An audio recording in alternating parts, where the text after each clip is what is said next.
Welcome back. I'm Jeannie Hayes. We're here now with Rebecca Strong from the Northern Illinois Hospice and Grief Center, and this is actually an entire month devoted to raising awareness of what it is that you guys do. Yes. Okay, so what exactly is it? Because everyone's heard of hospice. Not a lot of people, especially people who haven't dealt with it before, are kind of aware of what goes into it. Yes. Well, we are a society that doesn't deal with death and dying. We don't talk about it. It's a pretty strange, frightening thing to a lot of people. Hospice is an organization that is invited into people's lives when they have a diagnosis of 6 months or less by a physician. 6 months or less to live. That's right. Yeah. To assist them in managing their symptoms and controlling those things that they have no control over, so that they have the best possible life possible. Which is great, because you don't want to end up, you know, sitting there feeling like, oh, I'm doomed, this is it, and then the time you've got left can be so minimized by that. If we can control the symptoms of their disease and their dying process, then they can live every moment and have really good quality time. Because I would imagine hearing that diagnosis has got to be just so devastating and probably overwhelming. Yes. So how do you start to approach that? Some of the work is already done before we become involved, in that they've had a discussion with their physician and they have made a choice not to pursue any more treatment. They wish to become kept comfortable and their symptoms controlled so they can do what they want to do. Instead of just the constant hospital visits. Exactly. These people choose not to go back to the hospital, not to go back to that setting and have more treatment, but to look the other way in their lives. Is this something where you should talk to your doctor first and see if they recommend hospice, or can people contact you on their own? People get to do whatever they want to do.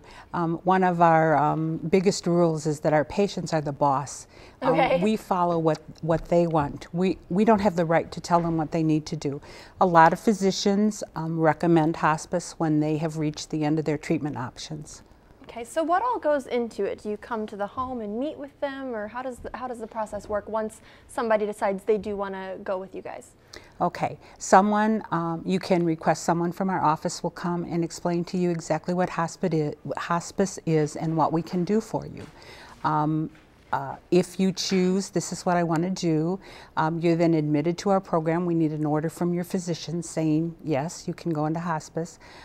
Nursing comes and does an assessment and admits you. Our CNAs can come and give you baths if you need help doing that. Our social workers can come and help with legal documents and family issues. We have a chaplain who can deal with your spiritual concerns, and we just come at you, this team full of people trying to make your life easier. So it's really well-rounded. Absolutely. Yeah, absolutely. I actually have a friend who passed away from cancer a few years ago, and he went through hospice, and I remember his family just talking about how amazing that was to have that kind of support. Absolutely. We also offer support then after the death of their loved one to the family members, grandchildren, children, wives, for up to 13 months after the death of their loved one, because it's new to them too. They're adjusting. It's very sad to have someone who's been married for 65 years and now their partner's gone, and they are going to need some help adjusting to that. Yeah, I can't even imagine what that would be like. No. So a lot of people, I know that for me, I kind of think of hospice as being like, okay, well, it's helping the person, but really you're helping the entire family. Absolutely. And everyone involved too. So let's go through these steps, because you mentioned a few. You mentioned that there's medical care and then spiritual and social and all these things. So first of all, medical, what kinds of medical things do you do with people? Okay, nursing comes in to try and manage your symptoms. I love to tell the story about one of my patients who had pancreatic cancer, who could not leave his home because he had diarrhea that he could not control. So we came in and we took care of that problem for him. And he was able to leave his house. He lived about 11 months. He was able to go and do the things he wanted to do. One thing that he loved was meeting his friends for lunch, a group of elderly gentlemen.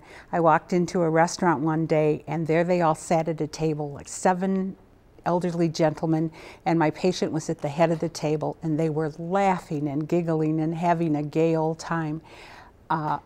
It would not have been possible had his symptoms not been controlled.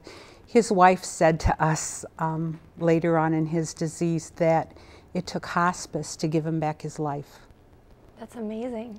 It was a wonderful, wonderful example of how well hospice works. And it's something so simple that I'm sure so many of us take for granted, just being able to meet your friends for lunch. Absolutely. All right, so the medical problems you can cope with. Now, how about social? What do you mean when you say that you help with social issues? Well, someone may need a will or a power of attorney or some of those legal things that it's too difficult to get out to an attorney's office and take care of. Then there's some family issues sometimes that perhaps a social worker can sit and help with. Families unfortunately carry a lot of baggage, and sometimes things don't work out the way you want them to, but sometimes with an outside person involved, those issues can be solved or at least minimized. Yeah, I mean, I can imagine when you get that kind of diagnosis and you're worried about all these big things, the last thing you're thinking of is, okay, I need to figure out this legal thing and this little issue and this little issue. So I would imagine that kind of comes with some peace of mind. Yes.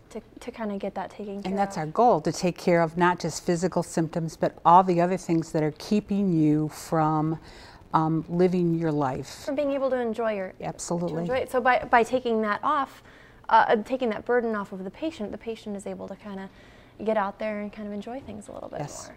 Now, you mentioned that hospice is generally it's for somebody who's been given a diagnosis of less than 6 months to live, but do you find that the benefit of all this helps people kind of pass that time frame? Yes, exactly. I would think that it would, because when you're happy, it makes sense that you would do better. The extra attention, you've taken a burden off of people. They don't have to worry about their legal issues or their pain issues or I can't breathe. You know, we can provide support for that. We send them equipment. We rent the equipment they may need, a wheelchair to get around, or oxygen so they can breathe and leave their homes, or a hospital bed because it's easier for their family to take care of them. We send medications that are tied to their diagnosis and comfort medications, so they don't have to worry about it sending somebody to the drugstore or coming up with the money to buy those drugs. Sure. So, and you mentioned the emotional aspect of this too. And what's interesting is that it's not, I think sometimes people get the impression that hospice is kind of a depressing thing, but I would imagine your goal is more to uplift them, right? Or what's your approach emotionally? Everybody can use another friend, and a lot of times that's what happens. The hospice team becomes part of the family dynamic, and our patients and their families really depend on us and trust us. We become the leaders in the dying process. They've not done this before. We do it all the time. Yeah. Having said that, this is extremely rewarding work to do too. You carry a little bit of all the people whose lives you touch with you for the rest of your life too, and that's very satisfying. I bet. That's so great, and I'm sure every family and every patient really appreciates all the support and the help too. Now, if people want to get involved or they want to contact you, what's the best way to do that? Pick up the phone and call. You got a couple phone numbers. We do. But we do. 815-HOSPICE. 815-HOSPICE, yes. We had a few numbers before the show. We were trying to figure out which number to give because we want to make sure it's not confusing, but it's there on your screen. And you've got a website too. We do. And that's on your screen as well. And if people want to just stop by, can they? I mean, you're located on Newburgh Road. Can people just kind of swing in, or is it better to call first? Certainly. And if you're interested in something specific, we have a wonderful volunteer team. Or if you have a loved one who may be fighting a disease and you're not quite ready for hospice, you might want to come and explore some of your options. Certainly you can call and we'll set up meetings, or you can drop in because we're always there. Great. All right. Well, we'll have this information for you again at the end of the show if you missed it. We do want to take a quick break, and then we're going to be back to talk about some of the myths associated with hospice and what you really need to know as you get involved. We'll be right back.